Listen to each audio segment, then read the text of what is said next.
ಗೀತಾ ಮಹಾತ್ಮೆ ಶ್ರೀಮದ್ ಭಗವದ್ಗೀತೆಯ ಮಹಾತ್ಮೆಯನ್ನು ಮಾತಿನಿಂದ ವರ್ಣಿಸಲು ಯಾರಿಗೂ ಸಾಮರ್ಥ್ಯವಿಲ್ಲ.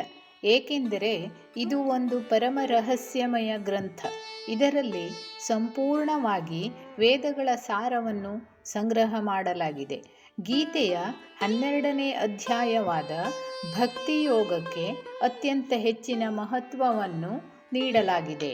ಏತು ಸರ್ವಾಣಿ ಕರ್ಮಾಣಿ ಮಯಿ ಸನ್ಯಸ್ಯ ಮತ್ಪರಾಃ ಅನನ್ಯೇನೈವ ಯೋಗೇನ ಮಾಂ ಧ್ಯಾಯಂತ ಉಪಾಸತೆ. ನನ್ನಲ್ಲಿ ಶ್ರದ್ಧಾಭಕ್ತಿಯುಳ್ಳವರು ಎಲ್ಲ ಕರ್ಮಗಳನ್ನು ನನಗೆ ಅರ್ಪಿಸಿ ನಾನೇ ಸರ್ವೋತ್ತಮ ಎಂದು ಭಾವಿಸಿ ಅನನ್ಯ ಭಕ್ತಿ ಯೋಗದಿಂದ ನಿರಂತರವಾಗಿ ಧ್ಯಾನಿಸಿ ಉಪಾಸನೆ ಮಾಡುತ್ತಾರೆ.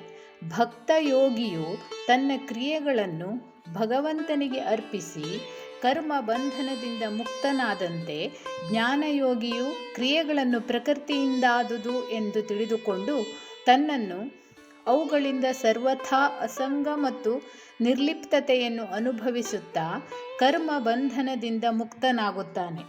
ವಾಸ್ತವವಾಗಿ ಕರ್ಮಗಳು ಹೇಗೆ ಬೇಕಾದರೂ ಮಾಡಲಿ, ಅವುಗಳ ಉದ್ದೇಶ ಭಗವತ್ ಪ್ರಾಪ್ತಿಯೇ ಆಗಬೇಕು. ಭಗವಂತನನ್ನು ಪರಮ ಪೂಜ್ಯ ಮತ್ತು ಸರ್ವಶ್ರೇಷ್ಠನೆಂದು ತಿಳಿದುಕೊಂಡು ಭಗವಂತನ ಕುರಿತು ಸಮರ್ಪಣಾ ಭಾವದಿಂದ ಇರುವುದು ಭಕ್ತಿ. ಸಾಧಕನು ಯಾರಲ್ಲಿಯೂ ಕಿಂಚಿತ್ತಾದರೂ ದ್ವೇಷವಿರಿಸಿಕೊಳ್ಳಬಾರದು.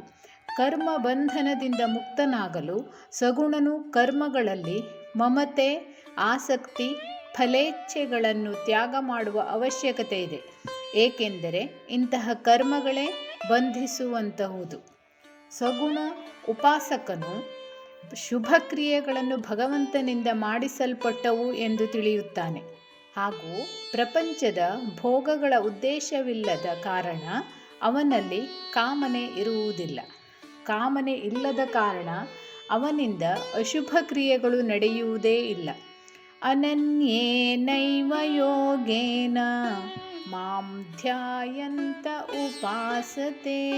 ಈ ಸಾಲು ಇಷ್ಟ ಮತ್ತು ಉಪಾಯ ಎರಡೂ ಪ್ರಕಾರದ ಅನನ್ಯತೆಯ ಸಂಕೇತವಾಗಿದೆ. ಭಕ್ತನ ಇಷ್ಟವು ಭಗವಂತನೇ ಆಗಿರುತ್ತಾನೆ. ಭಕ್ತನು ಭಗವಂತನನ್ನೇ ಲಕ್ಷ್ಯವಾಗಿಟ್ಟುಕೊಂಡು ಉಪಾಸನೆ ಅಂದರೆ ಜಪ, ಧ್ಯಾನ, ಕೀರ್ತನಾದಿ ಅನುಷ್ಠಾನಗಳನ್ನು ಮಾಡುತ್ತಾನೆ. ಆದ್ದರಿಂದ ಭಕ್ತ ಮತ್ತು ಭಗವಂತನೊಂದಿಗಿನ ಸಂಬಂಧವನ್ನು ತಿಳಿಯುವುದೇ ಭಕ್ತಿಯೋಗವಾಗಿದೆ. ಹರಿ ಓಂ.